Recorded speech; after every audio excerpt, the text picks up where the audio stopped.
les choses à faire et à éviter à tout prix si on veut arriver à destination. Je reprends le thème. Les choses à faire et à éviter à tout prix si on veut arriver à destination. Dieu a une destination pour ses enfants. Elles sont deux principalement. La première, c'est la destination finale. C'est l'éternité. C'est vivre avec lui dans la gloire, dans sa présence. Et nous attendons et nous soupirons après ce jour, cette heure, cette seconde où la trompette sonnera. La deuxième, c'est sur cette terre. Au moment où nous venons à Jésus, nous entrons dans le plan de Dieu et Dieu se fixe un terminus où il veut nous amener. Et généralement, sauf exception, il se donne toujours la peine de révéler à chacun de ses enfants là où il l'amène. Tout en lui disant pas bien sûr comment il va arriver.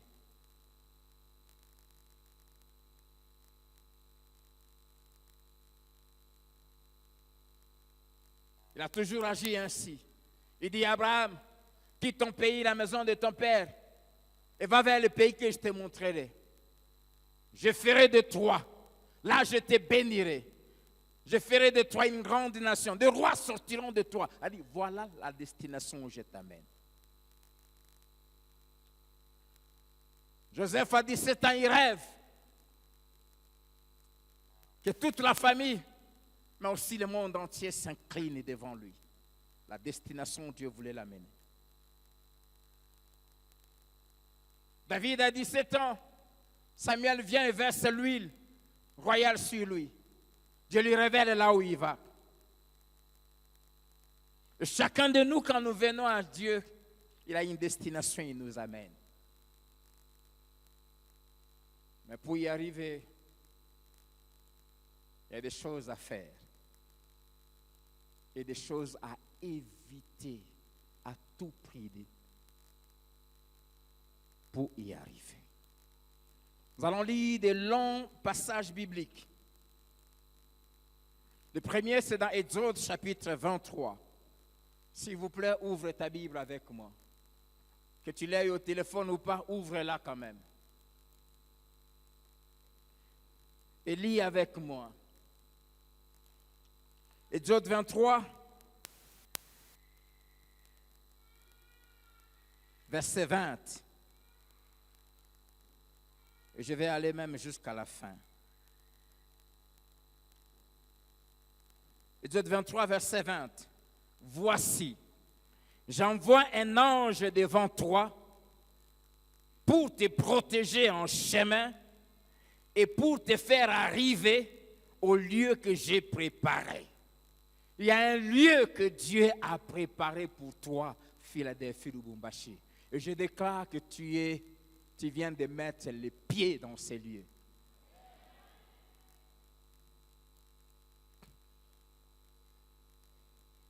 Tiens-toi sur tes gardes dans sa présence et écoute sa voix. Ne lui résiste point parce qu'il ne pardonnera pas vos péchés, car mon nom est en lui. Mais si tu écoutes sa voix et si tu fais tout ce que je te dirai, je serai l'ennemi de tes ennemis et l'adversaire de tes adversaires. Mon ange marchera devant toi et te conduira chez les Amoréens, les Héthiens, les Phérésiens, les Cananéens, les Éviens et les Jébusiens, et je les exterminerai. Je te prie, je déclare que tu y arriveras.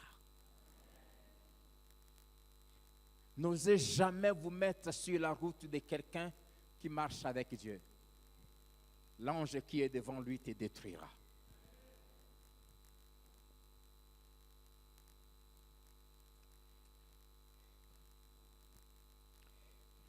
Tu ne te prosterneras point devant leur Dieu, et tu ne les serviras point. Tu n'imiteras point ces peuples dans leur conduite, mais tu les détruiras et tu briseras les statues. Vous servirez l'Éternel, votre Dieu, et il bénira votre pain et vos eaux. Et j'éloignerai la maladie du milieu de toi. Je déclare la saison d'une vie sans maladie.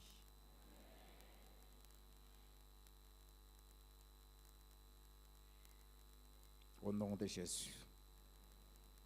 Il n'y aura dans ton pays, dans ton église, dans ta famille, parmi tes enfants, ni femme qui avorte, ni homme stérile. Je remplirai le nombre de tes jours. Je nous fais entrer dans la saison où personne ne meurt avant la vieillesse. Au nom de Jésus. J'enverrai ma terreur devant toi. Je mettrai en déroute tout le peuple chez lequel tu arriveras. Et je ferai tourner le dos devant toi à tous tes ennemis.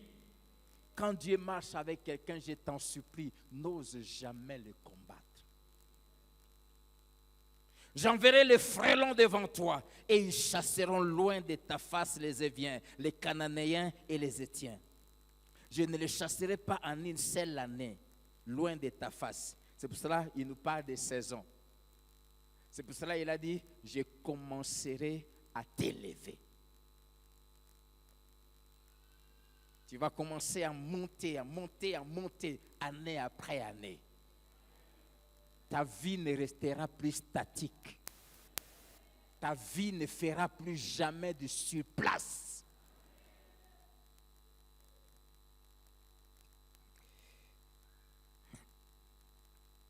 Je ne le chasserai pas en une seule année loin de ta face, de peur que le pays ne devienne un désert et que les bêtes des champs ne se multiplient contre toi. Parce qu'il faut que tu grandisses. Tu es à ce niveau ici. Tu as la capacité seulement de gérer $1000. Dieu va te donner 1000.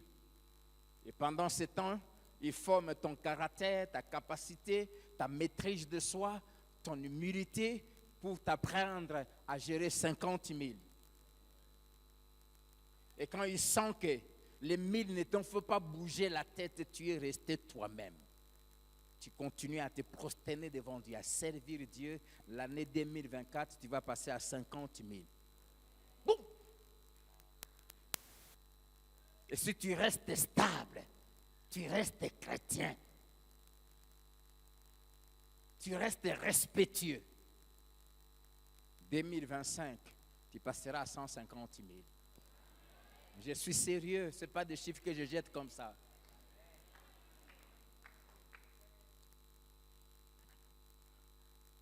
Et s'il y a 150 000, tu t'achètes une belle Jeep et toutes les petites filles commencent à rôder autour de toi et malgré cela, tu restes chrétien. Dieu va voir, il dit, il est à mesure de résister. 2026, tu vas passer à 500 000. Jusqu'à ce que tu vas devenir millionnaire et la parole va s'accomplir. C'est pour te dire, le niveau de montée dépendra de ton comportement. Je les chasserai peu à peu. Ils étaient très peu nombreux. Et ils devaient occuper un grand territoire qui occupait 7 nations. Si Dieu détruit toutes ces 7 nations en un seul jour, il dit vous allez occuper juste une petite partie et les parties qui vont rester vides, les animaux sauvages vont les occuper, vont commencer à vous attaquer. Donc, plus si vous grandissez en nombre, plus aussi je vous crée de l'espace. C'est pour cela que j'aimerais te supplier, grandis. Grandis dans la foi. Grandis dans la parole.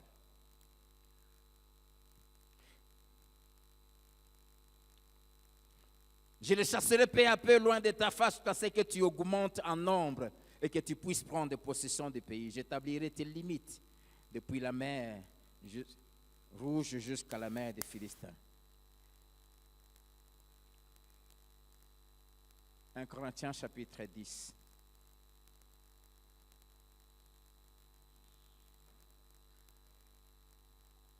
Verset 1 à 11.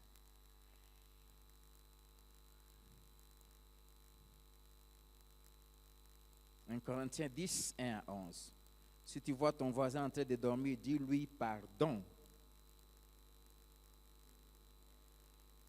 1 Corinthiens 10, 1 à 11. Frères, je ne veux pas que vous ignoriez que nos pères ont tous été sous la nuée, qu'ils ont tous passé au travers de la mer, qu'ils ont tous été baptisés en Moïse dans la nuée et dans la mer, qu'ils ont tous mangé le même aliment spirituel et qu'ils ont tous bu les mêmes breuvages spirituels, car ils buvaient à un rocher spirituel qui les suivait, et ce rocher était Christ.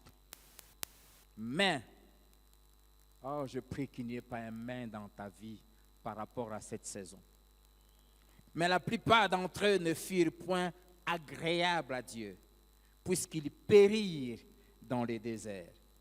Or, ces choses sont arrivées pour nous servir d'exemple. J'aime la version qui dit d'avertissement, afin que nous n'ayons pas de mauvais désirs comme ils en ont eu. Ne devenez point idolâtres comme quelques-uns d'entre eux. Selon qu'il est écrit, les peuples s'assirent pour manger et pour boire, puis ils s'élevèrent pour se divertir. Ne nous livrons point à la débauche comme quelques-uns d'entre eux s'y livrèrent, de sorte qu'il en tomba 23 000 en un seul jour. Ne tentons point le Seigneur comme les tentèrent quelques-uns d'entre eux, qui périrent par le serpent. Ne murmurez point comme murmuraient quelques-uns d'entre eux, qui périrent par l'exterminateur. Ces choses leur sont arrivées pour servir d'exemple, d'avertissement, et elles ont été écrites pour notre instruction, à nous qui sommes parvenus à la fin des siècles. Amen. Dieu vient de déclarer une saison à nous tous qui sommes ici, comme les enfants d'Israël. Ils ont tous été délivrés de l'Égypte. Tous ils ont traversé la mer. Tous étaient couverts par la nuit et le jour. Tous étaient couverts par le feu la nuit. Tous, ils ont mangé la manne. Tous, ils ont bu l'eau qui sortait du rocher. Tous, ils jouissaient de la même protection, de la même gloire, des mêmes promesses. Mais, je prie qu'il n'y ait pas de mais. Je prie que nous tous, que les images que Dieu m'a montrées, je veux voir chacun de nous vivre ces choses.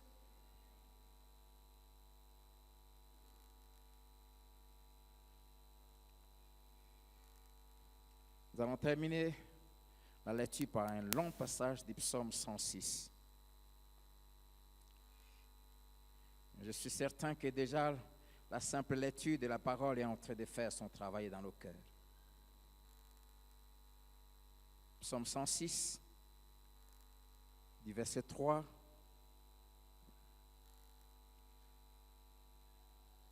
jusqu'au 48e.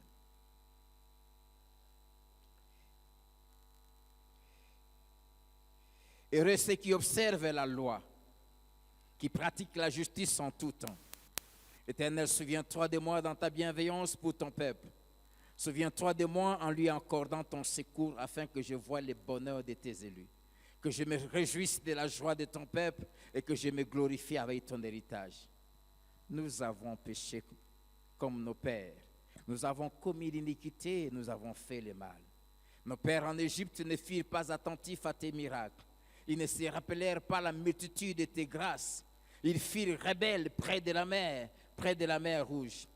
Mais il les sauva à cause de son nom pour manifester sa puissance. Il menaça la mer rouge et elle se dessécha. Et il les fit marcher à travers les abîmes comme dans un désert. Il les sauva de la main de celui qui les haïssait. Il les délivra de la main de l'ennemi. Les eaux couvrirent les adversaires. Il n'en resta pas un seul. Ils crurent à ses paroles. Ils chantèrent ses louanges. Mais ils oublièrent bientôt ses œuvres. Ils n'attendirent pas l'exécution de ses desseins. Ils furent saisis de convoitises dans les déserts et ils tentèrent Dieu dans la solitude. Il leur accorda ce qu'ils demandaient, puis il envoya le dépérissement dans leur corps. Ils se montrèrent dans le camp, jaloux de Moïse, d'Aaron, les saints de l'Éternel. La terre s'ouvrit et engloutit Dathan, et elle se referma sur la troupe d'Abiram.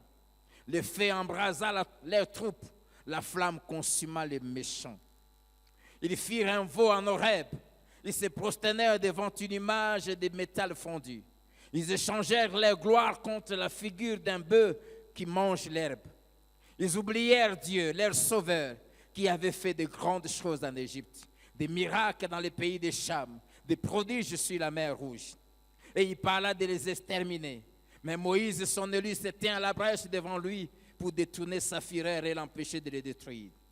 Ils méprisaient les pays des délices. Ils ne crurent pas à la parole de l'Éternel. Ils murmuraient dans leurs tentes. Ils n'obéirent point à sa voix. Et il leva la main pour jurer de les faire tomber dans les déserts, de faire tomber leur postérité parmi les nations et de les disperser au milieu des pays. Ils s'attachèrent à Baal-Péor et mangèrent des victimes sacrifiées aux morts. Ils irritèrent l'Éternel par leurs actions et une plaie fit irruption parmi eux. Phinées s'éleva pour intervenir et la plaie s'arrêta. Cela lui fit imputer à justice de génération en génération pour toujours. Ils irritèrent l'Éternel près des eaux de Mériba et Moïse fut puni à cause d'eux, car ils aigrirent son esprit et il s'exprima légèrement des lèvres. Ils ne détruisirent point le peuple que l'Éternel leur avait ordonné de détruire. Ils se mêlèrent avec les nations et ils apprirent leurs œuvres. Ils servirent leurs idoles qui firent pour eux un piège. Ils sacrifièrent leurs fils et leurs filles aux idoles. Ils répandirent le sang innocent, le sang de leurs fils et de leurs filles qu'ils sacrifièrent aux idoles de Canaan, et le pays fut profané par des meurtres. Ils se souillèrent par leurs œuvres, ils se prostituèrent par leurs actions. La colère de l'Éternel s'enflamma contre son peuple et il prit en horreur son héritage. Seigneur, qu'il n'en soit pas ainsi pour nous. Il les livra entre les mains des nations. Ceux qui les haïssaient dominèrent sur eux et leurs ennemis les opprimèrent et ils furent humiliés sous leur puissance. Plusieurs fois il les délivra, mais ils se montrèrent rebelles dans leurs desseins et ils devinrent malheureux par leur iniquité. Comment est-ce que nous devenons malheureux? Comment? Par nos iniquités. Il vit leur détresse lorsqu'il entendit leurs supplications. Il se souvint en leur faveur de son alliance. Il eut pitié de sa grande bonté et il excita pour eux la compassion de tous ceux qui les retenaient captifs. Sauve-nous, Éternel notre Dieu, et rassemble-nous du milieu des nations, afin que nous célébrions ton saint nom et que nous mettions notre gloire à te louer. Béni soit l'Éternel, le Dieu de Philadelphie, d'éternité en éternité. Et que tous les peuples disent, et que tous les fils et filles de Philadelphie disent, et que tous les peuples disent, est-ce qu'on peut acclamer la parole de Dieu?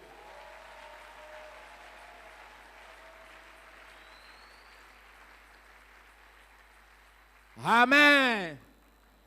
Les choses à faire et à éviter à tout prix si on veut arriver à destination. Et j'avais dit que Dieu a une destination pour nous. Il y a l'éternité qui nous attend et sur la terre. Dieu a, pendant notre séjour sur terre, préparé des lieux où il nous mène, des lieux qu'il a préparés pour nous, pour notre bonheur. Ces destinations portent 5 noms. La première se trouve dans Jérémie 29, verset 11. « Car je connais les projets que j'ai formés sur vous, dit l'Éternel, projets de paix et non de malheur, afin de vous donner un avenir et de l'espérance. » Amen. La première destination où Dieu nous amène dans cette saison, ça s'appelle paix et bonheur. Et je déclare notre entrée dans la saison de paix. Paix dans le couple, paix dans les affaires, paix dans les relations, paix dans les départements, paix à l'église, paix. Le Dieu de la Bible est un Dieu de paix. Il est le prince de la paix. Et il dit, j'ai formé pour vous des projets de paix.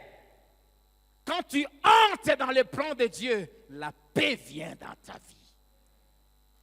Je déclare la paix dans tes nuits, la paix dans ton sommeil, la paix dans ton corps, la paix dans ta maison, la paix dans tes relations avec tes enfants, la paix.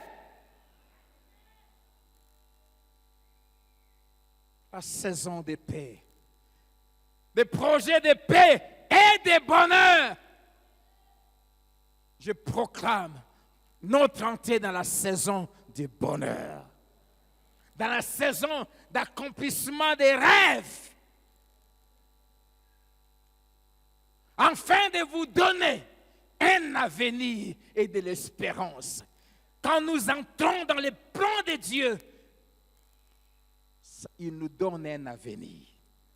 Demain est assuré.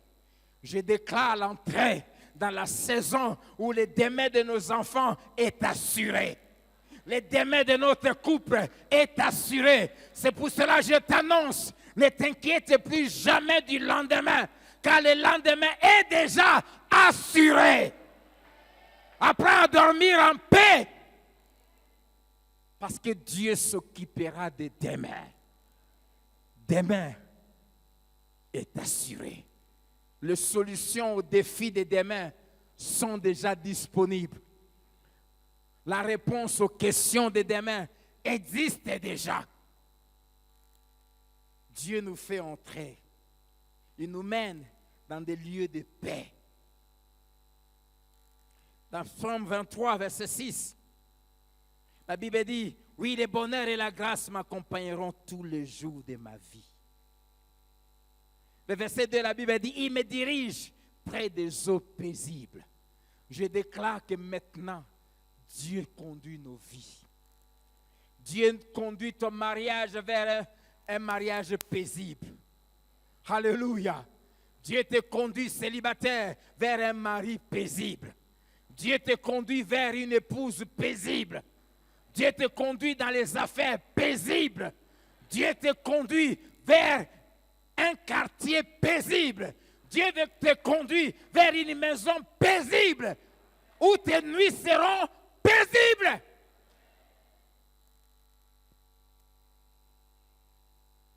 À dater d'aujourd'hui, apprenez à dormir en paix, car Dieu sera notre assurance. Amen. C'est pour cela, ne faisons pas de choix nous-mêmes. Laissons Dieu faire le choix. Il nous conduit près des eaux paisibles. Quand Dieu choisit la ville où tu dois habiter, il va t'assurer la sécurité dans cet endroit. Que Dieu te conduise dans une ville paisible. Que Dieu te conduise dans une entreprise où tu travailleras en paix. Au nom de Jésus. Au nom de Jésus. Au nom de Jésus. Au nom de Jésus. Au nom de Jésus. Au nom de Jésus. Au nom de Jésus. Première destination. Première saison. Saison de paix et de bonheur.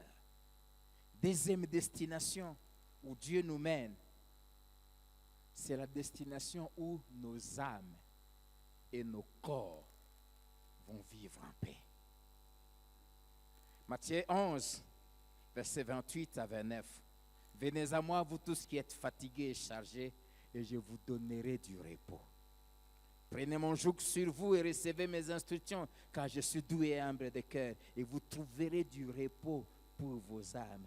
Dieu m'a dit de nous dire qu'il nous mène, il nous fait entrer dans une saison où nos âmes seront en paix, en repos.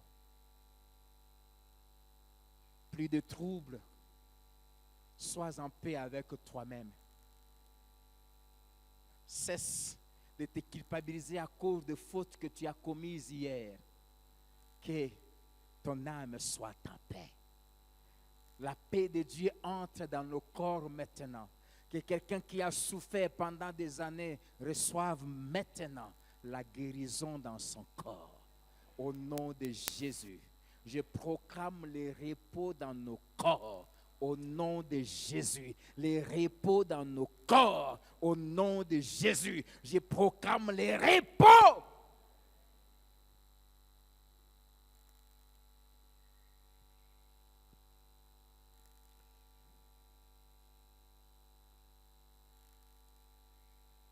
Quelqu'un qui a beaucoup souffert va commencer à constater à partir de cette nuit la disparition progressive des douleurs jusqu'à ce qu'elles ne vont plus commencer à exister.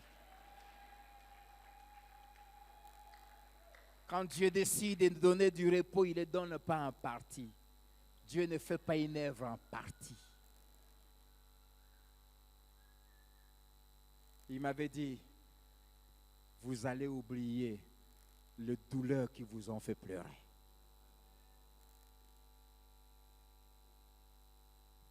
J'oublie pas ce samedi-là.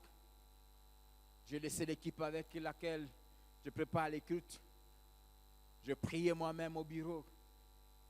J'ai crié à Dieu, j'ai prié de toutes mes forces. Je ne veux plus voir quelqu'un dans ma maison, ni moi-même, souffrir de quelque chose dans son corps. Et il m'a dit, de la même manière, ça fait plusieurs années, je t'ai fait oublier ce qu'on appelle manquer. De la même manière, je vais te faire oublier toutes ces douleurs. Et chaque fois quand Dieu me dit quelque chose pour moi-même ou pour ma famille biologique, ça concerne toujours aussi ma famille spirituelle.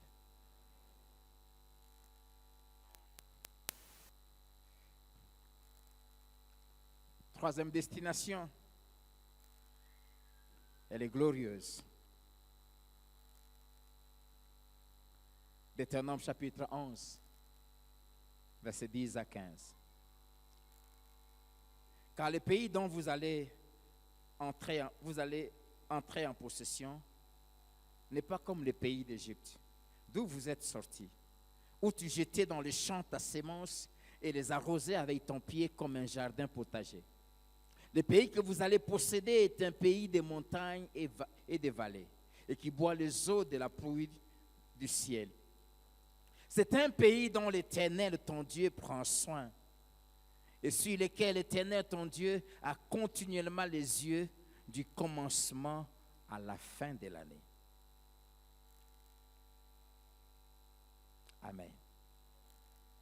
Dieu a décidé de nous faire entrer, de nous amener dans des lieux, de nous placer dans les endroits que lui-même prend soin.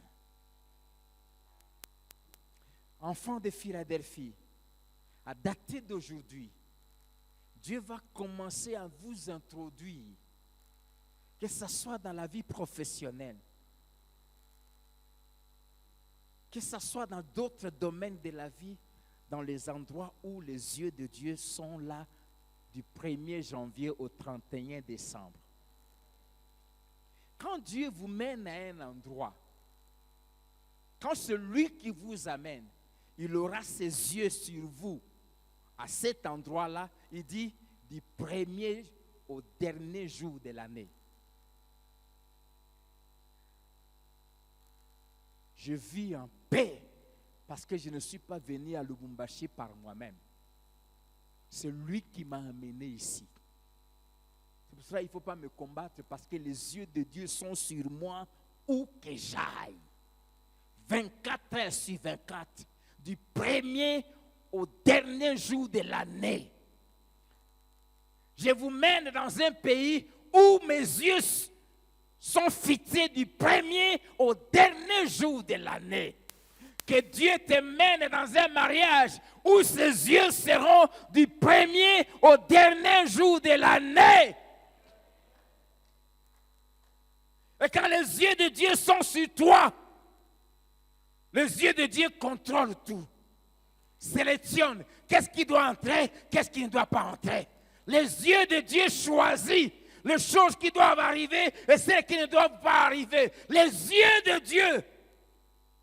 Cela veut simplement dire, Dieu va nous introduire, que dis-je, Dieu a commencé à nous introduire dans les endroits où nous allons jouir d'une protection exceptionnelle.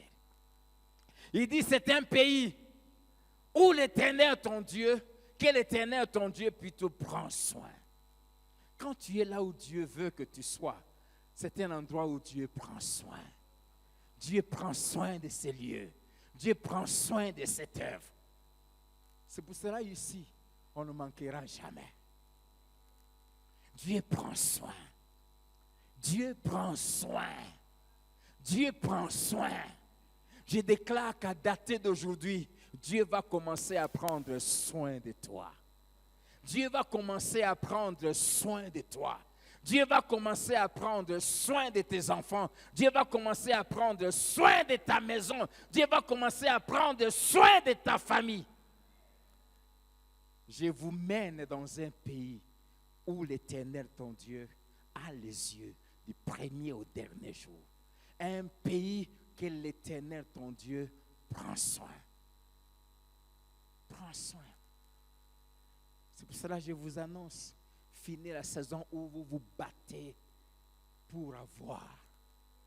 Dieu va prendre soin de nous. Dieu va prendre soin de nous. Dieu va prendre soin de nous. Alléluia. Amen. Dieu va prendre soin de t'habiller. Je suis très sérieux. Dieu va prendre soin de te nourrir. Dieu va prendre soin de payer les minervales de tes enfants. Oh, j'aime quand Dieu prend soin. Quand Dieu décide de prendre soin, même quand tu n'as rien, il s'en occupe. Je n'avais rien quand ma femme était grosse de notre deuxième garçon. Jusqu'à 2 semaines de l'accouchement, il n'y avait même pas une épingle. Et un lundi matin, un couple entre avec une valise. Nous étions en Afrique du Sud en vacances. Ce couple attendait des enfants. Et Dieu m'avait mis à cœur de poser un acte de foi, de faire une layette. J'ai fait une layette complète. Mais quand j'arrive, le Seigneur me dit, ce n'est pas pour toi, c'est pour Toti. Va lui donner. Ton jour n'est pas encore là. Et ce couple amène une valise pleine. Il y avait même des choses dont on ne connaissait même pas comment utiliser.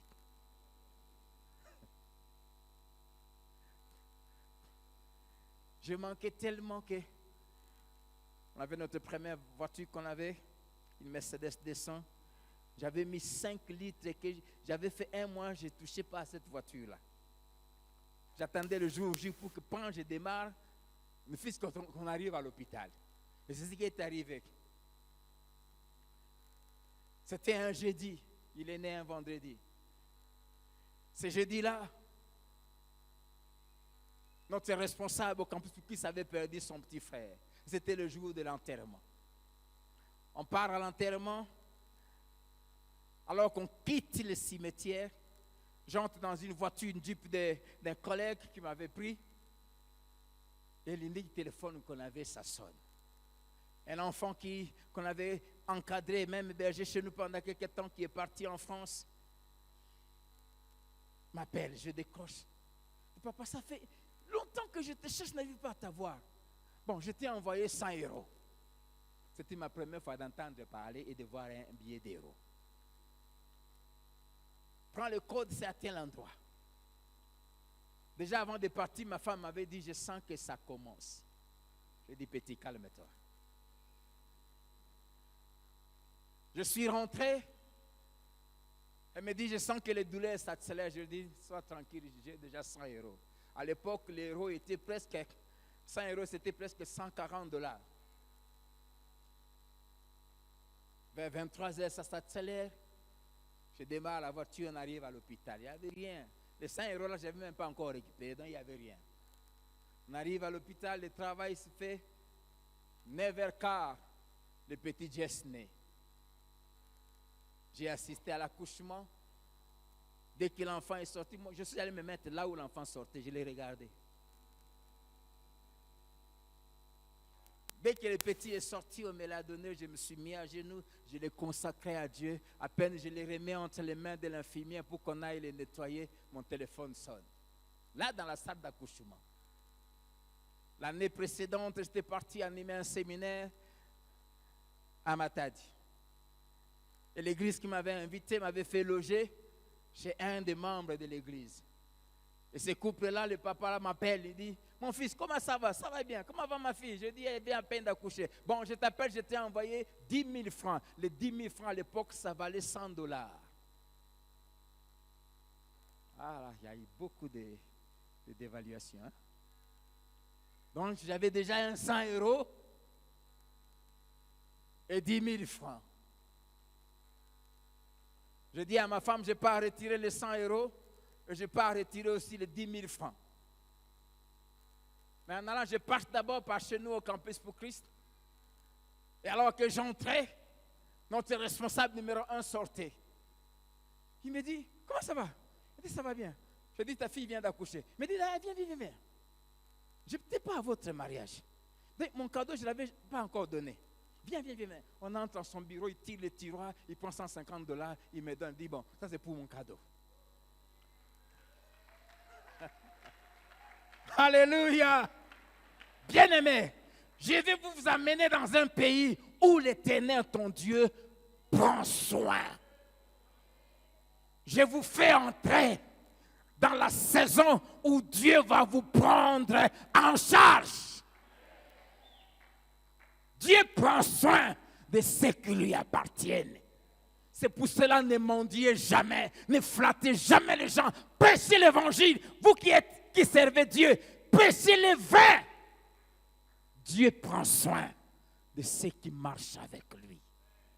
Je n'avais demandé à personne. Mais Dieu savait. C'est lui qui nous avait donné cet enfant, il avait tout préparé.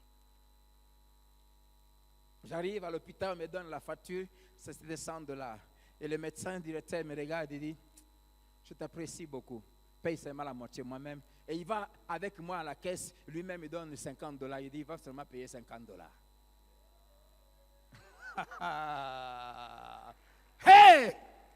Le Dieu de la Bible prend soin. Nous entrons dans la saison où nous n'allons pas nous battre, où Dieu va nous prendre en charge. Que l'Éternel prenne soin de toi. Que l'Éternel prenne soin de toi. Que l'Éternel prenne soin de toi. Que l'Éternel prenne soin de toi. Tu as un père. Il est le papa le plus responsable. Quand Dieu te mène à un endroit, il va prendre soin de toi. C'est pour cela que tu n'as pas besoin de voler l'argent de l'entreprise. Tu n'as pas besoin de falsifier des factures. Dieu va prendre soin de toi.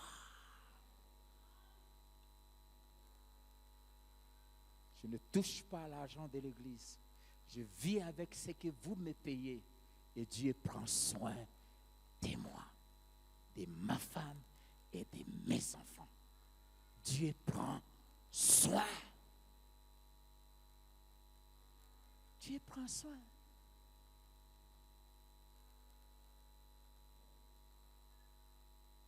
Je suis venu ici hier très tôt le matin. Je me suis enfermé toute la journée hier. Je rentre à la maison, à peine j'entre. Je garde la voiture, puis je tends aussi. J'entre dans la maison, et puis une autre voiture qui entre. Et puis je vois un frère qui est ici, qui a amené des cartons de ceci, cartons de cela, sacs de cela. Et je rêve ou quoi? Il dit, je suis venu juste te laisser ma bonne année. Et puis il est parti. Il fallait chercher où mettre ça. Dieu prend soin. Dieu prend soin.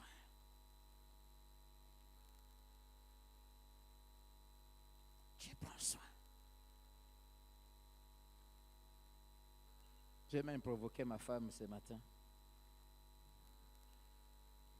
Je vais un peu provoquer ce papa-là. Ce papa-là vient toujours le 31 décembre chez nous à la maison. Et quand il vient, il me donne toujours une enveloppe et dit, ça c'est pour maman. J'ai provoqué ma femme et dit, mais comment ce papa vient toujours avec une enveloppe seulement pour toi? Qu'y a-t-il entre vous deux? C'est juste pour nous dire, Dieu prend, que Dieu te bénisse, frère. C'était juste une provocation. Et puis il ne donne pas, il me donne à moi, il dit, non, c'est pour maman. Bon, je fais toujours arriver aussi, bon, on m'a donné ton enveloppe, voici ton enveloppe. Elle a pris, elle a mis dans son sac, il dit, ouvre, il dit, non, ça ne te regarde pas, elle a mis. Dieu prend soin. Quand tu marches avec Dieu, Dieu prendra soin.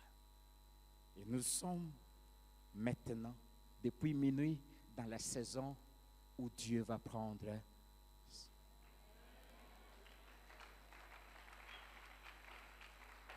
Je te dis la vérité. Je ne plaisante pas, je suis très sérieux. Dieu va prendre soin de tes enfants. Dieu va prendre soin de ta maison. Dieu va prendre soin de ton commerce. Tu ne tomberas plus faillite. Dieu va prendre soin de ton corps. Amen. Ça ne sera pas le sport, bien que le sport c'est important, mais Dieu va prendre soin de ton corps. Amen. Parce que ton corps lui est utile. Il va en prendre soin. Amen. Quatrième destination où Dieu nous mène, c'est un lieu d'abondance matérielle, un lieu d'aisance sociale, un lieu où tu vas oublier ce quoi manquait. Je décrète et je proclame la saison dans laquelle nous sommes déjà entrés depuis minuit, où nous ne manquerons plus de rien qui nous soit nécessaire pour vivre. Nous entrons, que dis-je, nous sommes entrés dans la saison où Dieu va multiplier tout ce qui est à nous. Bien-aimés,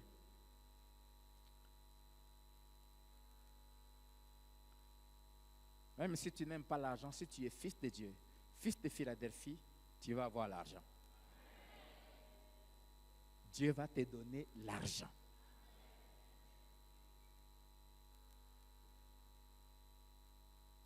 Et beaucoup.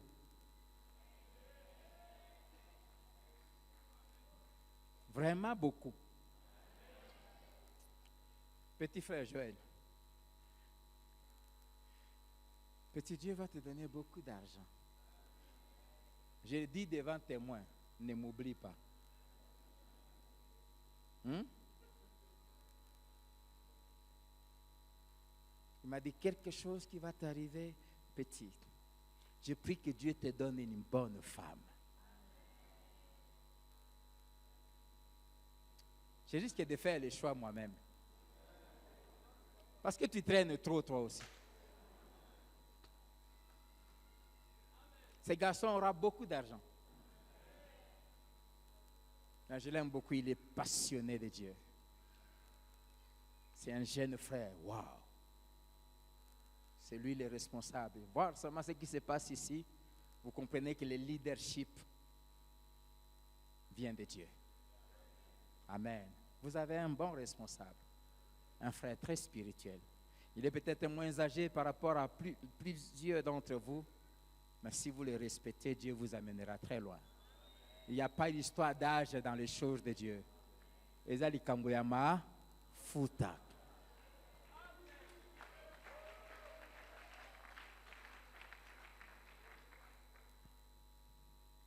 Est-ce qu'on peut diriger nos mains vers ses frères? Je veux qu'ils se marient cette année.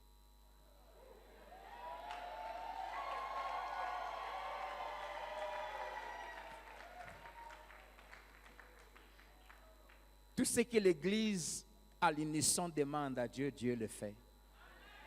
Est-ce qu'on peut diriger nos mains vers lui? Prions pour lui, que Dieu lui donne une bonne femme.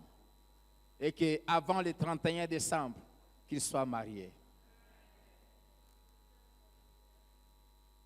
Seigneur, merci de le faire. Ton Église crie à toi en faveur de ton Fils. Que tous les flous tombent.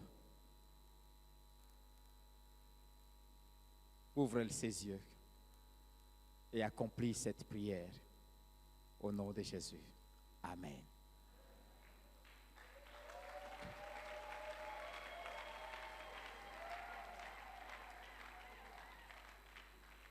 Toi qui seras choisi par Joël, ne sois pas cupide. Ne viens pas éteindre le feu. Petit frère, n'ose jamais demander la main avant de m'en parler. Toko tcheke na ngai na main. Toko tisse pendant na labo. Toko vérifier bien. On va la tourner dans tous les sens pour nous assurer que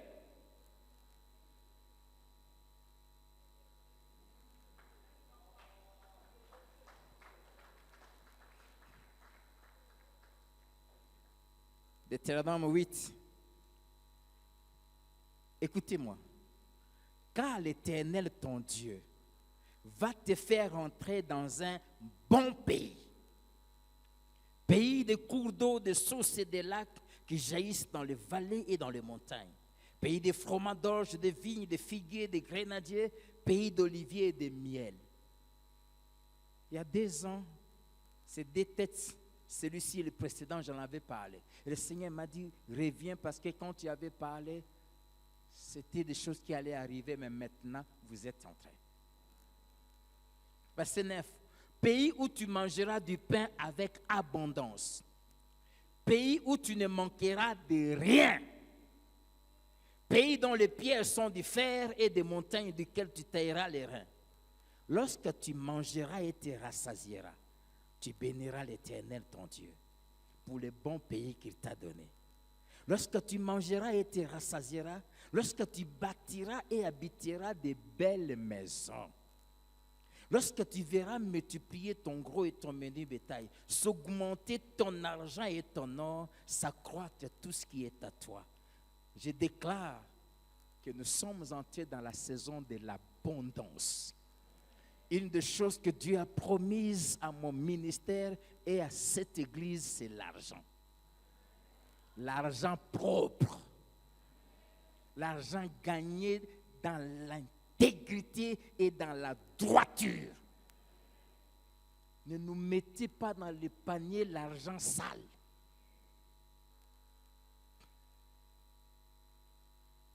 Dieu dit qu'il nous fait entrer dans un bon pays, que Dieu te dirige dans un bon mariage, que Dieu te dirige dans de bonnes affaires, que Dieu te dirige dans de bonnes connexions, que Dieu te dirige dans de bonnes relations.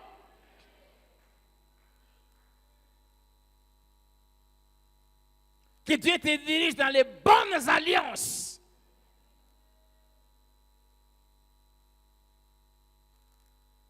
Écoutez le verbe que Dieu donne. Il dit, tu mangeras et te rassasieras. Je déclare que nous sommes dans la saison où tu vas manger à ta faim. La saison de l'abondance. Où tu bâtiras et tu habiteras de belles maisons. Dieu est très précis. Bien aimé, quand Dieu décide de donner, il donne. Je déclare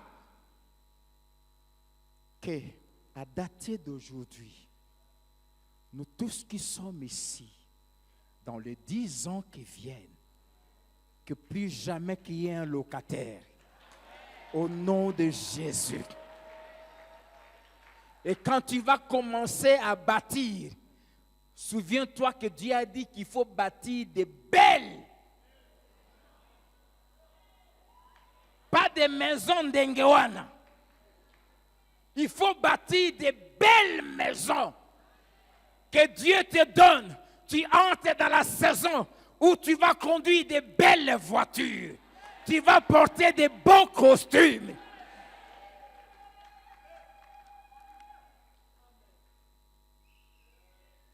Bien-aimé, bâtir une belle maison, ce n'est pas de l'orgueil.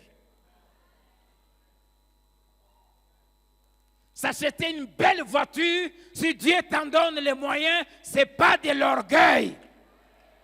Si tu as de quoi acheter, et à dater d'aujourd'hui, chacun en aura, alors achetez. Je décrète la saison où Dieu va commencer à nous faire plaisir. Oui, le Dieu de la Bible aime faire plaisir à ses enfants. C'est pour cela que j'aimerais dire aux hommes, lâchez la main. Parce que Dieu nous fait entrer dans une saison d'abondance. Faites plaisir à vos femmes, faites plaisir à vos enfants, faites plaisir à vos maisons, habillez-les, nourrissez, entretenez-les.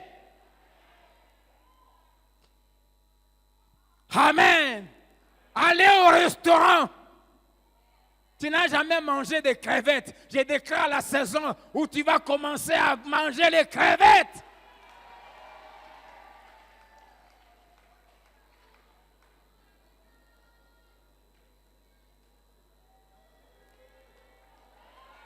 Alléluia.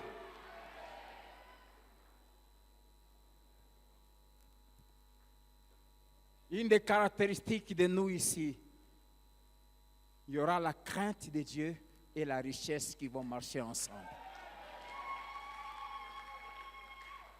De la même manière, Job était très riche.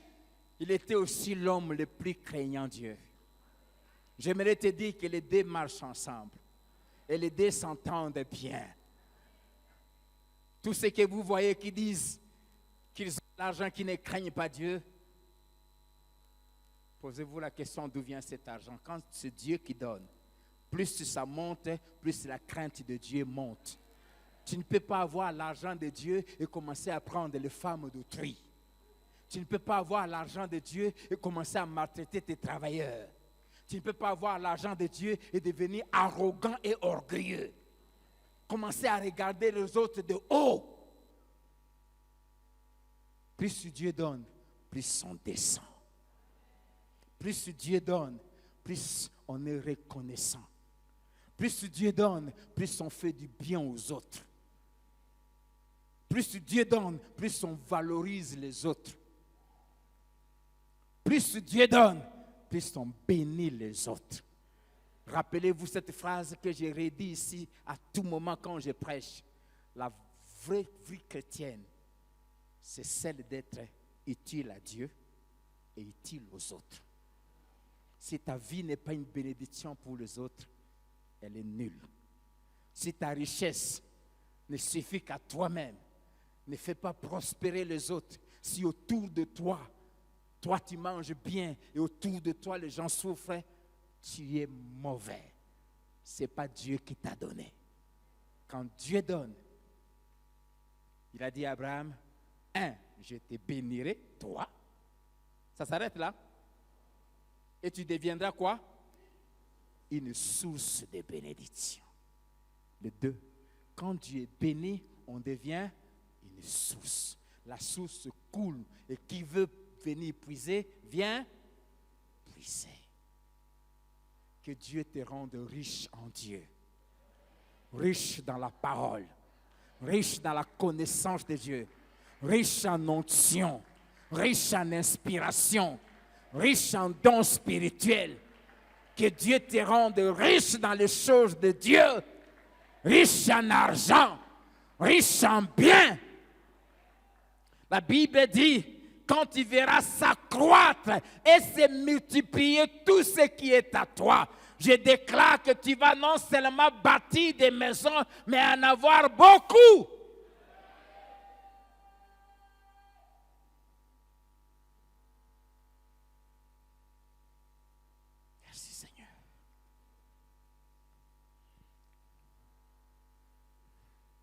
Ah, j'ai aimé ça quand Dieu me parlait. Le verset 13, il dit, lorsque tu verras multiplier ton gros et ton menu bétail, s'augmenter ton argent et ton or, et s'accroître tout ce qui est à toi. Il dit, lorsque tu verras. Ça veut dire, lorsque tu seras en train simplement de constater. Donc, tu ne fourniras pas d'effort, mais tu seras simplement en train de voir.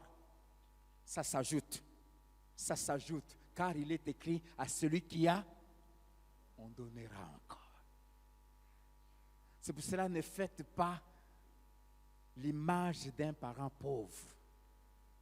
On donne à celui qui a. C'est un principe biblique. Et celui qui a, donne aux autres. N'attendez pas à avoir beaucoup pour donner. Prends le peu que tu as, donne aux autres. C'est à celui qui a qu'on donnera encore. Mais à celui qui n'a pas, Jésus a dit quoi? On lui arrachera. Qu'est-ce qu'on va, parce qu'il dit qu'il n'a pas. On va lui arracher quoi? Ce qu'il cache là.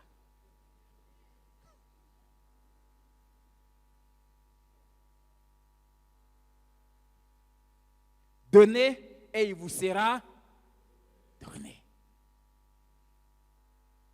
Amen. Donnez et il vous sera donné.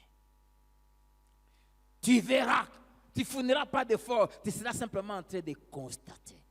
Dernière destination. Ézéchiel chapitre 20, verset 5 à 6. Tu leur diras, ainsi parle le Seigneur l'Éternel. Le jour où j'ai choisi Israël, j'ai levé ma main vers la postérité de la maison de Jacob et je me suis fait connaître à eux dans le pays d'Égypte. J'ai levé ma main vers eux en disant, je suis l'Éternel votre Dieu. En ce jour-là, j'ai levé ma main vers eux pour les faire passer du pays d'Égypte dans un pays que j'avais cherché pour eux, pays où coulent le lait et les miels, les plus beaux de tous les pays. Dieu m'a dit qu'il nous fait entrer Philadelphie dans une saison où il nous donne ce qu'il y a de plus beau. Dieu dit, je les ai menés dans un pays que j'ai cherché moi-même. Or, c'est Dieu qui a fait toutes les nations. Mais il a cherché dans toutes les nations, le sous-sol, il a regardé et il a trouvé la terre d'Israël. C'est le plus beau de tous les pays du Dieu lui-même. Bien-aimé, le Dieu de la Bible ne donne jamais ce qui est mauvais. Beaucoup d'enfants de Dieu pleurent parce qu'ils n'ont pas laissé Dieu faire le choix pour eux. Il a dit, si mauvais comme vous êtes, vous ne donnez pas du serpent à la place du poisson à vos enfants, ni de pierre à la place du pain. À combien plus forte raison, moi je ne donnerai pas à mes enfants les meilleures choses. Que l'Éternel, ton Dieu, te donne la femme que lui-même va chercher, que lui-même va te donner. Et quand c'est Dieu qui te donne, c'est la plus bonne de toutes les filles de Dieu. Je nous ai dit ici une fois, le problème souvent avec Dieu, c'est que Dieu ne tient pas souvent compte de l'emballage quand Dieu nous donne un cadeau. Pour Dieu, l'important, c'est le contenu, ce n'est pas l'emballage. Or, notre problème à nous les humains, c'est que nous regardons à ce qui frappe aux yeux. Mais Dieu regarde les cœurs. L'extérieur ne produit jamais l'intérieur. Mais c'est l'intérieur qui transforme l'extérieur. Le jour où Dieu m'a donné cette femme ici, le jour où je l'ai vue pour la première fois, son extérieur n'avait rien à m'attirer. Mais le lot a laillé. Regarde-la aujourd'hui. Dieu avait couvert ça. Dieu a attendu, elle venait d'être malade pendant 1 mois. Elle avait maigri. C'est ce jour-là qu'elle est revenue. Elle aimait tellement Dieu que malgré sa maladie, elle tremblotait, mais elle est venue à la prière. Et pendant qu'elle dirigeait la prière, Dieu me dit, va à l'église. Et j'arrive, je regarde dans un coin, et puis nos yeux se rencontrent. Et j'entends l'Esprit me dire, c'est ta femme. Mais elle avait l'air d'une petite fille de 13 ans. Ici, c'était entré. Les yeux s'étaient entrés. Elle avait tellement maigri que la bouche arrivait jusqu'ici. Quand je l'ai regardée, dans mon cœur, j'ai dit, ah, Seigneur. Je vous dis la vérité. Mais tellement que je connais la voix de Dieu, comment il me parle. Je savais que c'était Dieu. Mais quand je la regarde, ce que j'ai entendu et ce que je voyais, il n'y avait pas photo. Mais je savais que Dieu ne donne jamais une mauvaise chose. J'ai demandé au pasteur assistant, qui était responsable aussi de la jeunesse, qui était censé mieux la connaître, dit, parle-moi un peu de cette sœur-là. Il m'appelait toujours Tim. Il me dit, Tim,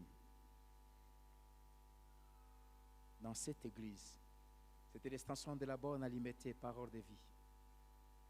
Il y avait plus de 3 000 à 4 000 membres. S'il y a des filles sérieuses, elle fait partie des deux. Et s'il n'y a qu'une seule, c'est elle. Et il m'a dit, nous prions nuit et jour pour que Dieu lui donne un bon mari. Et puis il me tire à côté, il dit, viens un peu ici. Tu demandes pourquoi? Tu sens quelque chose pour elle? Je lui dis, si c'est ça, alors on lève nos mains. Parce que si tu épouses cette sœur, ça sera merveilleux. Avec ton sérieux et son sérieux. Quand j'ai entendu ça, mais le lendemain, j'étais avec le pasteur assistant, je venais de chez lui, on rentrait. Elle était avec une de ses collègues de l'intercession, on se rencontre, je la regarde, entre les 2 jours qui sont passés, même pas un petit gramme s'est ajouté. C'est comme s'il avait encore maigri encore. Ce que je vois, ça m'embrouille. Mais je savais.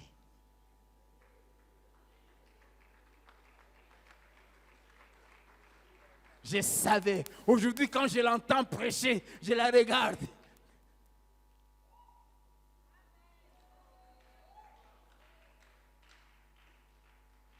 Souvent, quand on voyage,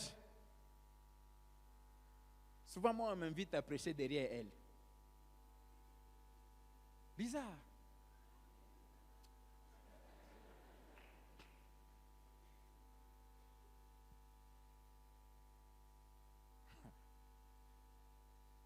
Dieu donne ce qui est meilleur. C'est pour ça que laissons Dieu faire le choix. Laissons Dieu faire le choix. C'est pour ça que je sais que les enfants que Dieu m'a donnés ici sont des meilleurs. Parce que c'est lui qui m'a amené ici. Ici à Philadelphie, il n'y aura que des meilleurs. Ce sont les aventuriers qui ne vont pas supporter les messages d'ici et qui vont fuir. Mais ceux qui ont la sémence de Dieu, ceux qui craignent Dieu, se sentiront à l'aise ici, chanteront et célébreront Dieu. Que l'Éternel, mon Dieu, vous donne les meilleurs de Dieu. Que les meilleurs de Dieu vous soient donnés. Que Dieu vous donne des meilleurs mariages, des meilleurs maris, des meilleures épouses, des meilleures affaires. Que Dieu vous donne une meilleure famille. Une bonne famille. Un couple où vous vivez en ami, où vous blaguez à tout moment. Je vois parfois des couples, même à l'église, des gens qui ne rient même pas ensemble. Ils sont ensemble même.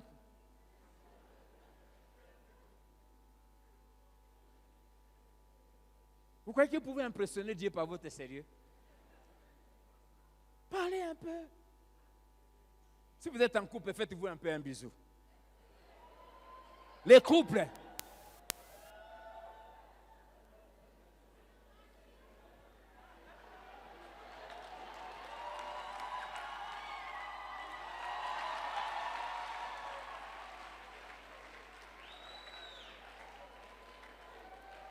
Vivez! Vivez! Jouissez de la vie! On en a parlé pendant plusieurs mercredis ici. Jouissez de la vie. Vous êtes comme de co-voisins. Comme Brazzaville et Kinshasa. Séparés par les fleuves. Que la paix de Dieu entre dans votre couple. Que la joie entre dans votre couple. Que l'harmonie entre dans votre famille. Vous êtes frères et sœurs. Aimez-vous. Nous entrons dans la saison du bien-être, d'un épanouissement intégral. Épanouissez-vous. Soyez heureux. Car le Dieu de la Bible nous rend heureux. Amen.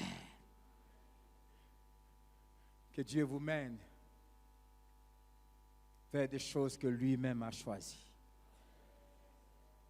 Que Dieu vous donne des amis que lui a cherchés et qu'il vous amène.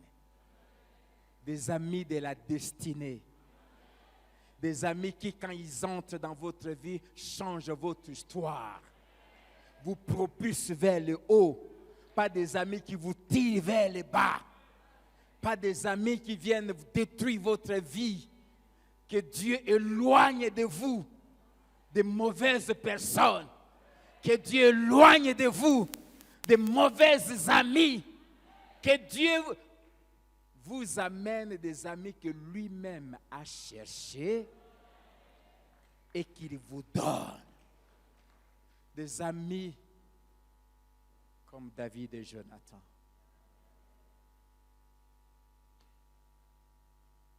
Il n'y a pas meilleur ami que sa femme. Il n'y a pas meilleur ami que son mari. Alléluia. Voilà les 5 destinations où Dieu a décidé de nous mener dès aujourd'hui.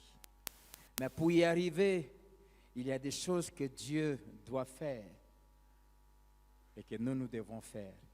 Pour ce qui est de Dieu, il a déjà tout fait.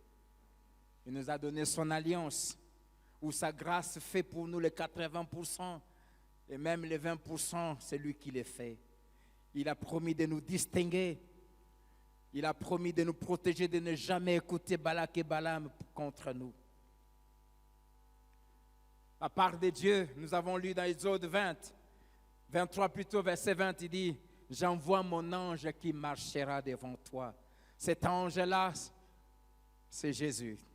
Cet ange-là, c'est le Saint-Esprit qui habite en nous. Cet ange-là, c'est ton pasteur que Dieu t'a donné. Il dit, « J'envoie mon ange qui marchera devant toi et qui va te conduire jusqu'au lieu que j'ai préparé. » Et il dit, tu l'écouteras. Bien-aimés, apprenez à écouter Dieu. Apprenez à écouter ce que votre berger vous dit et vous enseigne. Apprenez à écouter le Saint-Esprit quand il vous parle. Il dit, mon ange marchera devant vous et vous conduira jusqu'au lieu que j'ai préparé. En tant que berger, moi, je vous conduis en vous faisant connaître ce que Dieu veut que vous puissiez faire. Ma part à moi, c'est de gêner, c'est de prier, c'est de chercher Dieu. Et je le fais de tout mon cœur. Et ma femme en est témoin de tous les sacrifices.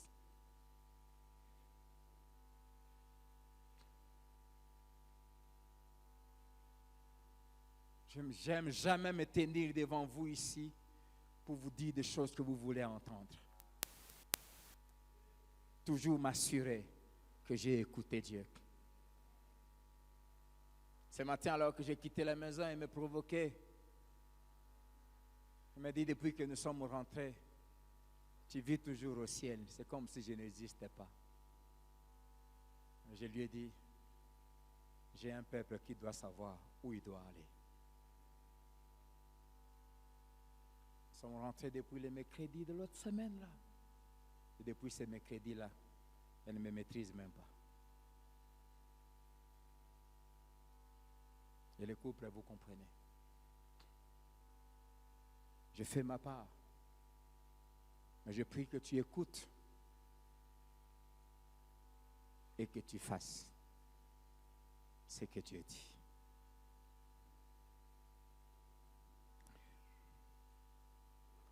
La part de Dieu, c'est sa présence. Il marche avec nous, il ne nous laissera jamais. Il dit, je ne vous abandonnerai point, je ne vous délaisserai point.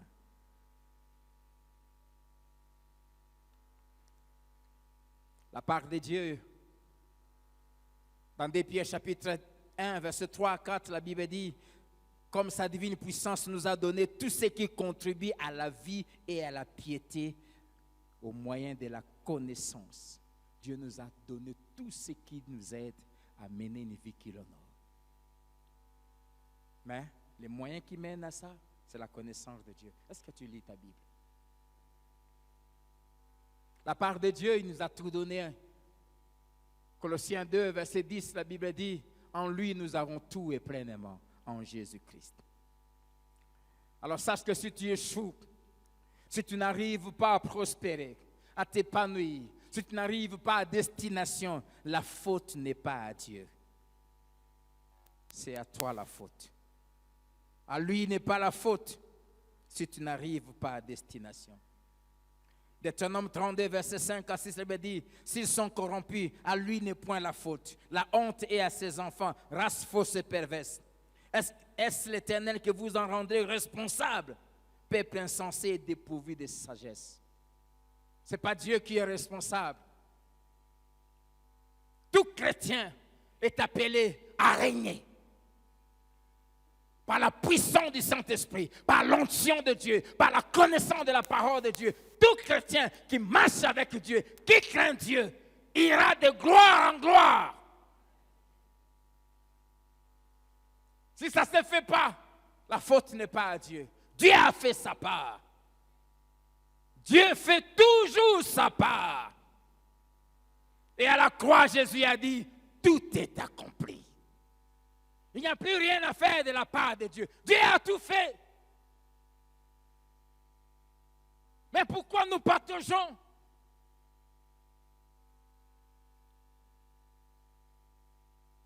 Il est clair, Deutéronome 32, je reprends le verset 5. S'ils sont corrompus, s'ils ne montent pas, à lui n'est point la faute. Ce n'est pas à Dieu que vient la faute. Ésaïe 54.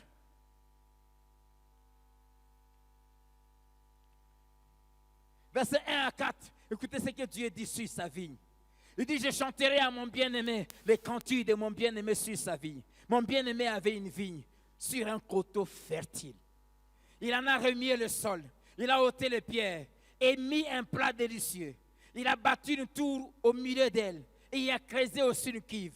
Puis il espéra qu'elle produirait des bons raisins, mais elle en a produit des mauvais. Maintenant donc, habitants de Jérusalem, hommes de Juda, soyez juges entre moi et ma vie. Qu'y avait-il encore à faire à ma vie que je n'ai pas fait pour elle? Dieu a tout fait. Et quand Dieu envoie Nathan blâmer David pour son adultère, Nathan rappelle à David en disant, Nathan dit à David, tu es cet homme-là. Ainsi parle l'Éternel, le Dieu d'Israël. J'étais oint pour roi sur Israël. J'étais délivré de la main de Saïd. J'étais mis en possession de la maison de ton maître. J'ai placé dans ton sein les femmes de ton maître. J'étais donné la maison d'Israël et de Juda. Et si cela y était peu, j'y aurais encore ajouté. J'aimerais te dire, toi et moi, Dieu nous a tout donné pour réussir. Et Dieu dit, si tu constates qu'il y a quelque chose qui te manque pour t'épanouir, il dit, je vais ajouter. S'il n'ajoute pas, cela veut dire que tout ce que tu as reçu, ça te suffit pour arriver à destination. Pour arriver là où il t'attend. Pour accomplir ta mission, pour réaliser tes rêves, pour devenir ce que Dieu a programmé que tu le deviennes. Tu as reçu tout l'équipement. Tout. Tout dort en toi. Tout est en toi. À toi de les réveiller. À toi de les faire valoir. À toi de l'exploiter. À toi de les valoriser. Afin que tu deviennes incontournable dans ton domaine. Alléluia. Amen. Donc, ça reste notre part. Je vais juste citer ces choses vite. Les choses à ne pas faire. Et des choses à faire. Premièrement, écoute et obéis à l'ange que Dieu t'a envoyé pour te faire arriver au lieu qu'il t'a préparé. Apprends à l'écouter. Écoute le Saint-Esprit. Écoute ton Père spirituel. Philadelphie venait de commencer. Bouge ton voisin s'il dort. Bouge-le. Bouge-le de ma part. Si c'est fâche, dis-lui que c'est le pasteur qui m'a dit.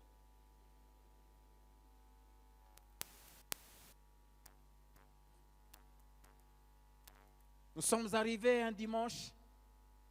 J'arrive aux portes du temple.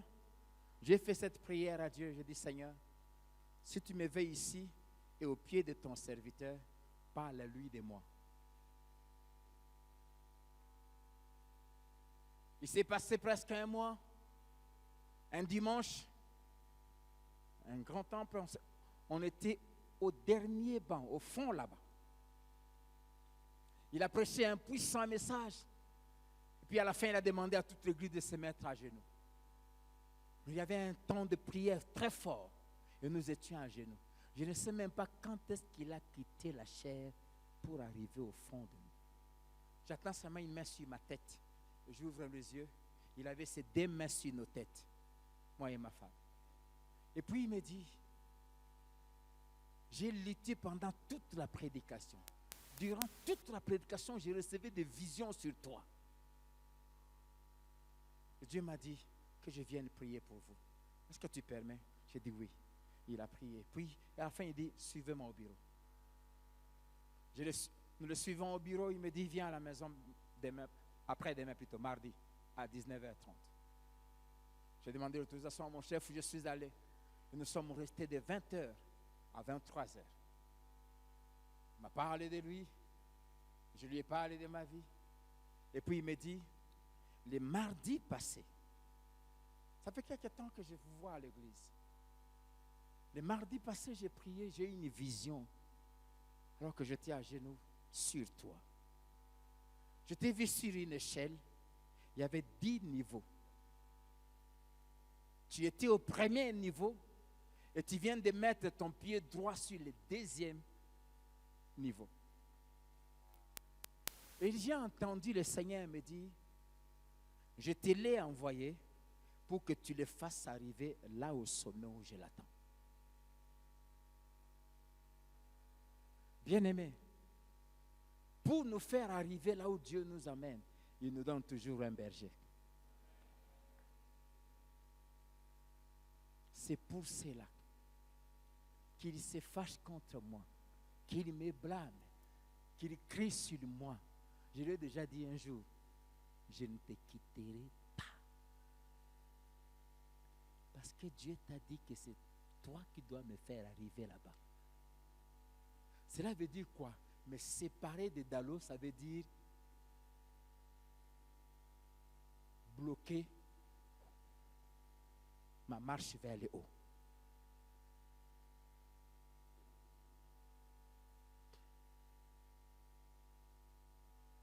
Dieu dit, je t'envoie mon ange, il te fera arriver au lieu. L'ange, c'est le Saint-Esprit. L'ange, c'est le berger que Dieu te donne. C'est pour cela que les rebelles n'y arriveront jamais. Les rebelles n'entrent jamais dans les lieux que Dieu leur a préparés. 1 Corinthiens 10 que nous avons lu nous parle de 5 choses qu'il ne faut pas faire, que les enfants d'Israël ont eu à faire dans le désert. Et si les 603 000 hommes adultes, 2 éléments, sont arrivés au lieu que Dieu avait préparé. Tous les 602 900 et quelques sont tombés dans le désert, ils ne sont pas arrivés. Malgré toute la volonté de Dieu de le faire arriver. J'ai prie que tu ne tombes pas en route. J'ai prie que tu y arrives. 5 fautes à ne pas faire. Ne sois pas désagréable à Dieu et ne fais pas des choses qui te rendent désagréable. Première chose. La Bible dit, mais la plupart ne furent pas agréables à Dieu puisqu'ils périrent dans le désert. Être agréable, c'est faire la joie de quelqu'un. Être agréable à quelqu'un, c'est réjouir son cœur. C'est faire les choses qu'il aime. C'est lui faire plaisir. C'est savoir ce qu'il aime et faire ça. Tout celui qui met la joie dans le cœur de Dieu, Dieu lui fera toujours arriver là où Dieu le mène. La Bible dit d'Enoch, cet homme n'a pas connu ce qui est commun à tous les humains. Il fut enlevé sans voir la mort physique. Pourquoi? Parce que la Bible dit il était agréable à Dieu. Si vous êtes agréable à Dieu, Dieu vous évitera les choses qui sont communes à tous les hommes. Les maladies que vivent tous les hommes, vous ne le connaîtrez pas. Les malheurs qui arrivent à tous les humains, Dieu te fera éviter ça si tu lui es agréable. Et la Bible dit, Proverbe 16, 7, si Dieu approuve les voies d'un homme, si un homme est agréable à Dieu, Dieu fera disposer à son égard tous les hommes, même ses ennemis. Évite tout ce qui te rend désagréable à Dieu. Quand tu deviens désagréable, tu te tues toi-même, tu n'entreras pas. Deuxième chose à éviter,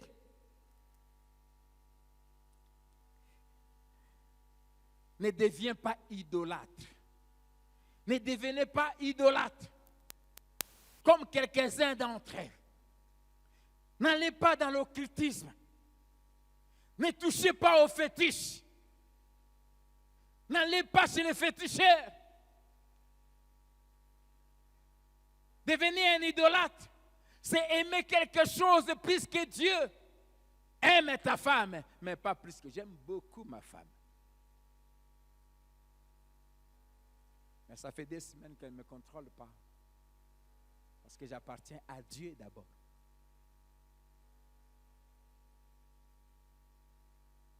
N'aimez pas la télé plus que Dieu. N'aimez pas les téléphones plus que Dieu. Il y a des gens dont les téléphones ne s'éteignent jamais. Même quand il dort, c'est toujours allumé. Tu es là? Sois honnête. Merci. Apprenez à éteindre vos téléphones. Apprenez à éteindre. N'aimez rien plus que Dieu. N'aimez pas la nourriture plus que Dieu. Même quand on dit arrêtez de manger à midi, mais toi,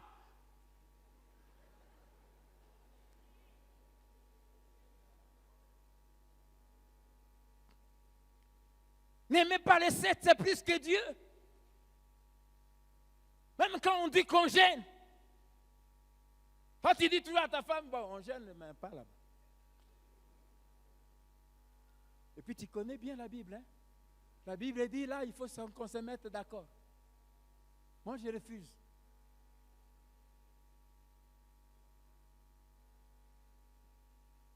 Si tu deviens idolâtre, tu n'entreras pas dans tous ces pays. Troisièmement, ne vous livrez pas à l'impudicité, à la débauche, à la licence sexuelle. Le péché du sexe empêche les gens d'entrer. Comme c'est l'hiver, quelques-uns d'entre eux. Et la Bible dit, en un seul jour, 23 000 sont morts. Si vous voulez entrer dans toutes ces destinations, arrivez. Soyez disciplinés. Maîtrisez vos corps. Jeune fille, tant que tu n'es pas mariée, ne touche pas un homme. Jeune homme, ne le fais jamais. Mariés, soyez fidèles. Tout dérèglement en cette matière empêche d'arriver.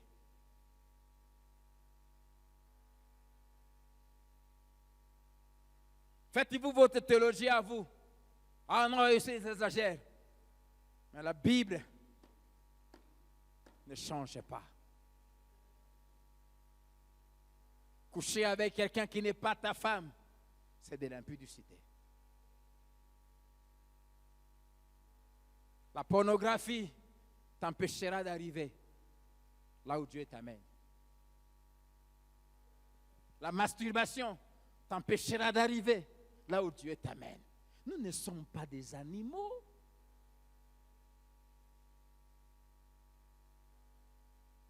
Dieu nous a créés comme lui, des gens qui sont maîtres de leurs désirs. On ne vit pas pour le sexe.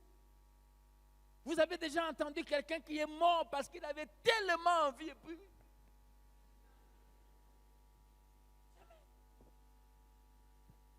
Jamais.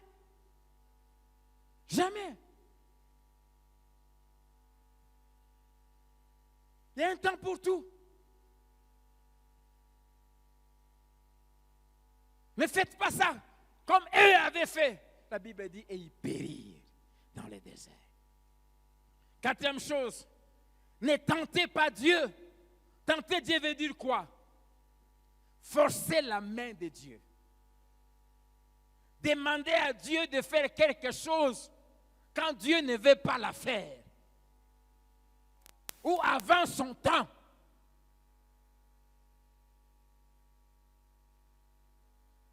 Ne tentez pas Dieu comme le tentèrent plusieurs d'entre eux et ils périrent dans le désert.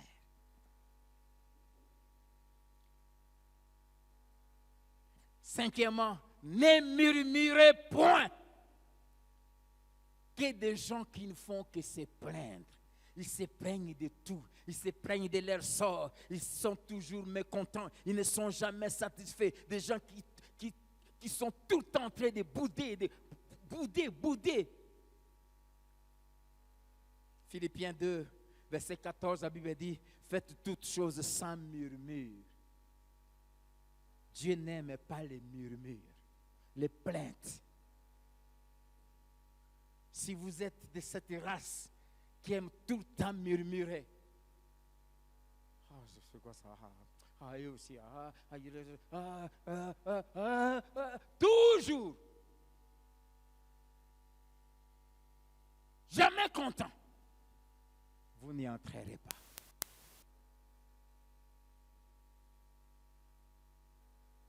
Les murmures. Ne murmurez point.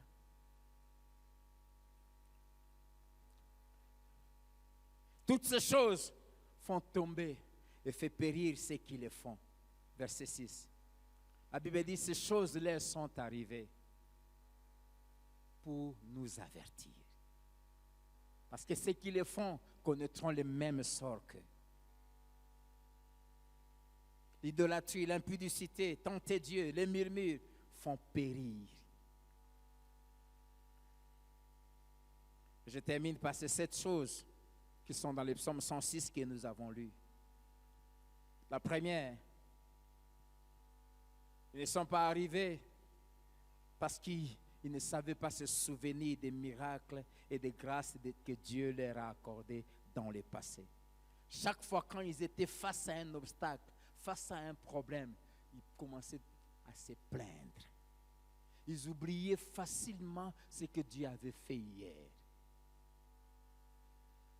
Ce n'est pas parce que Dieu a dit que nous entrons dans une saison de grâce qu'il n'y aura pas des épreuves.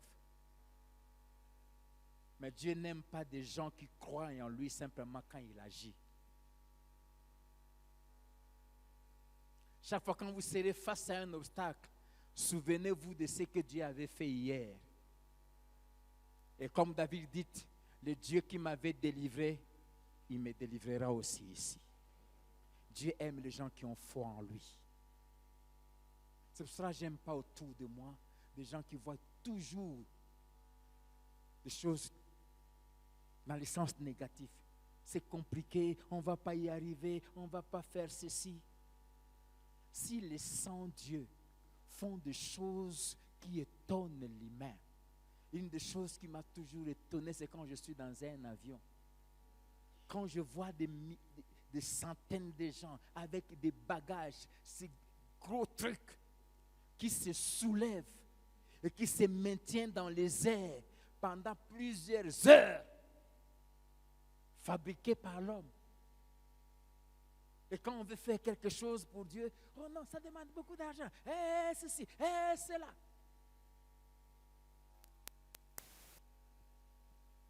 Rêvez grand. Prédisposez-vous à accomplir de grandes choses. Ne soyez pas de ceux qui voient toujours des difficultés. La Bible dit, avec Dieu, nous ferons quoi? Dis à ton voisin, regarde-moi, moi je ferai des espoirs, parce que Dieu est avec moi.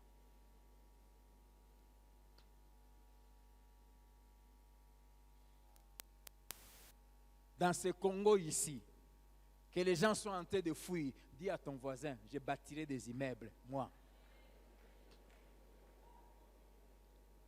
Fuyez. Allez dormir dehors en Europe là-bas. Vous nous trouverez ici. Car Dieu ne m'a pas fait Congolais en vain.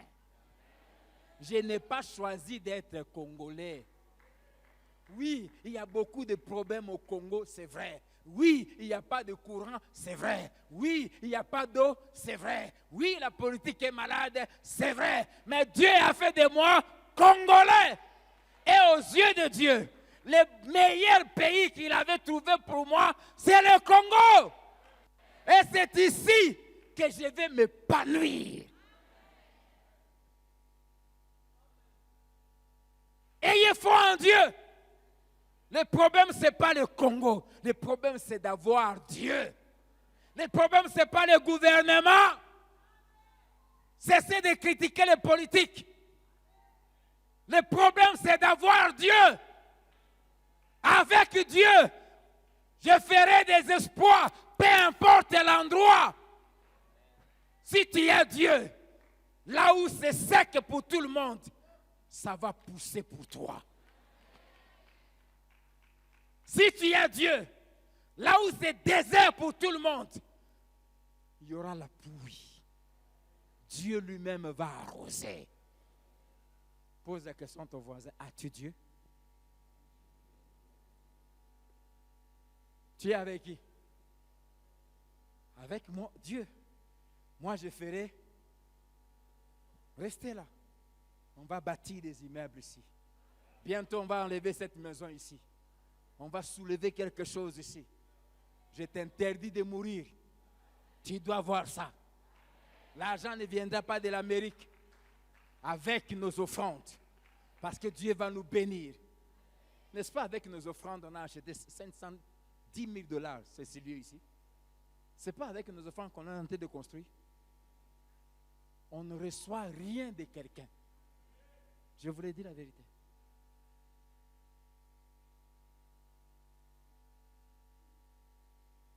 Oh, le Congo, le Congo, c'est un bon pays.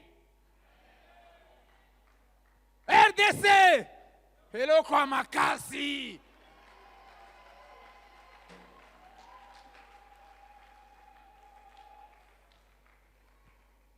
J'ai un filleul qui vit à Paris, ça fait 27 ans aujourd'hui. Il a 3 maisons à Kinshasa. Il y a une Chinoise qui loue dans une de ses maisons. Une grande maison. Il me disait, la Chinoise, là, lui a dit, patron, qu'est-ce que tu fais à Paris? Au Congo, ici, c'est ici, il y a l'argent. Moi, je mourrai ici, oh. Moi, rentrer en Chine, jamais. Moi, venir au Congo, 5 ans après, moi, acheter maison à ma mère. Moi, acheter maison à mon père.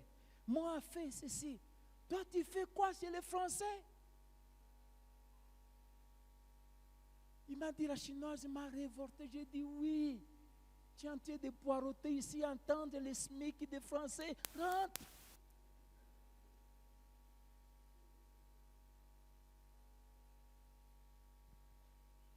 Toi qui veux fuir le pays, les Chinois s'enrichissent ici. Les Indiens s'enrichissent ici. Et toi, tu veux fuir le Congo? Vas-y. Tu vas sécher là-bas.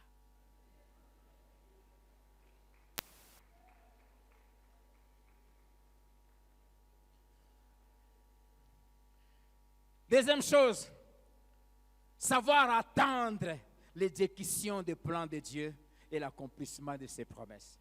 Le verset 13 dit, ils n'attendirent pas l'exécution de ses plans. Bien-aimé, Dieu ne ment pas.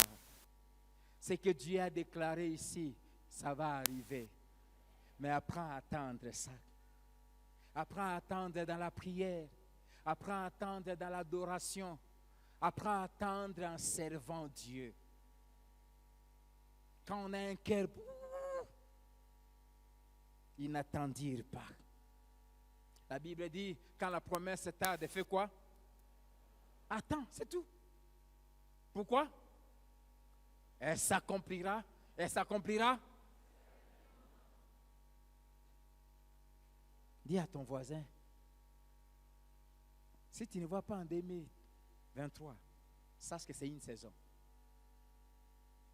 Ça va arriver en 2024. Attends. Et quand tu attends, la troisième chose, ne jalouse pas celui qui est déjà entré dans sa saison. La Bible dit, ils firent jaloux de Moïse et d'Aaron.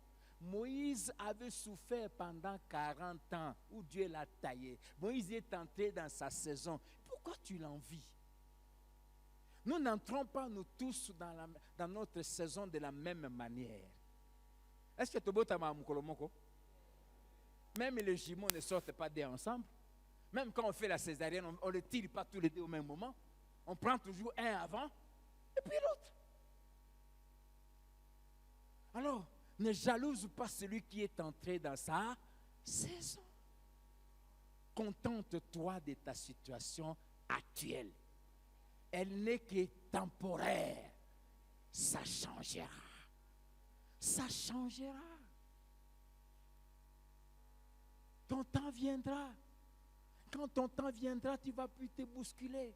Ne jalouse pas. La jalousie empêche les gens d'arriver parce que la jalousie amène toujours à faire le mal. Ne jalouse pas.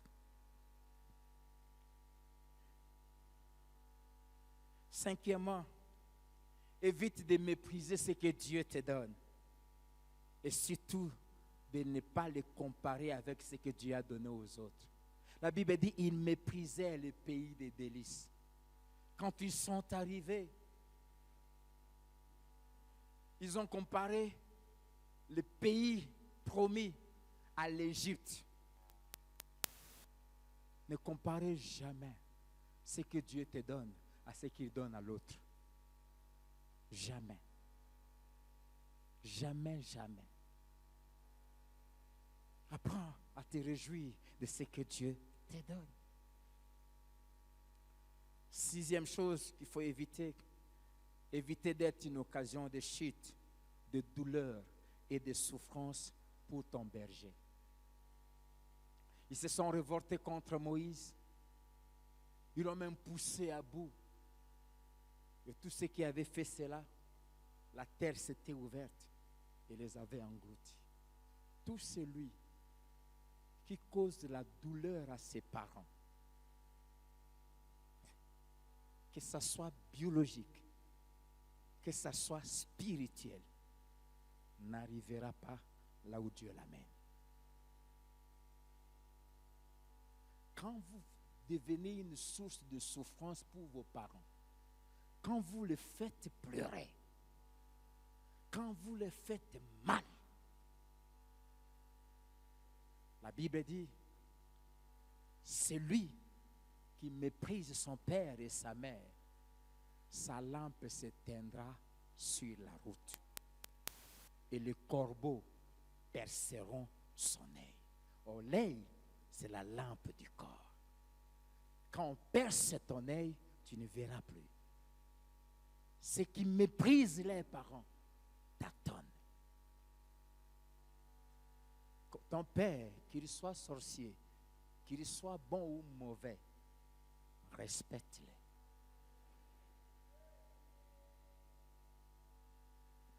À la fin de l'année comme ça, envoie-lui quelque chose. Prends soin de lui. Quand tu fais ça, même si le sorcier ne peut rien te faire,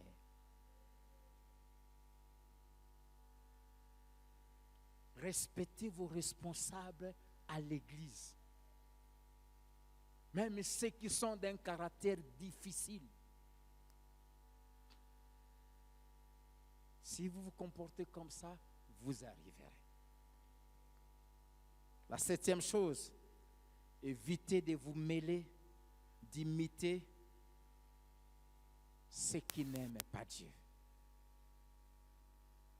Ne vous associez jamais avec les gens qui n'ont aucune considération de Dieu. La Bible dit, ils se mêlèrent avec les Cananéens et ils ont imité leur conduite. Ils ont été entraînés dans la débauche et dans les pratiques abominables de ces peuples. La Bible dit, nous devons vivre séparés des gens du monde. Si vous voulez arriver, choisissez qui doit être votre ami. N'oubliez jamais, les mauvaises compagnies corrompent les bonnes mœurs. Bien-aimés, je vais m'arrêter là. Si vous est arrivé de faire ces choses, je vous donne 3 conseils. Le premier, répentez-vous sincèrement. Le deuxième, prenez la résolution d'être agréable à Dieu. Et le troisième, ayez foi en Dieu et obéissez à sa voix.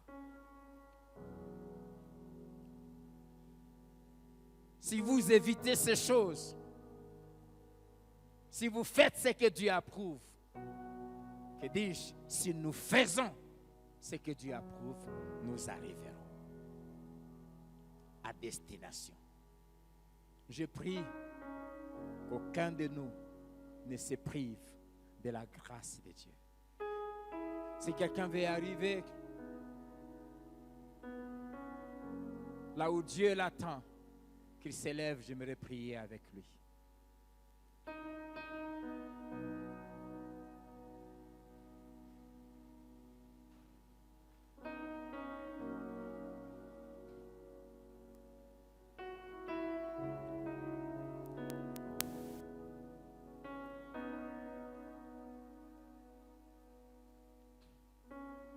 Lève ta main droite avec moi et prie après moi. Seigneur Jésus,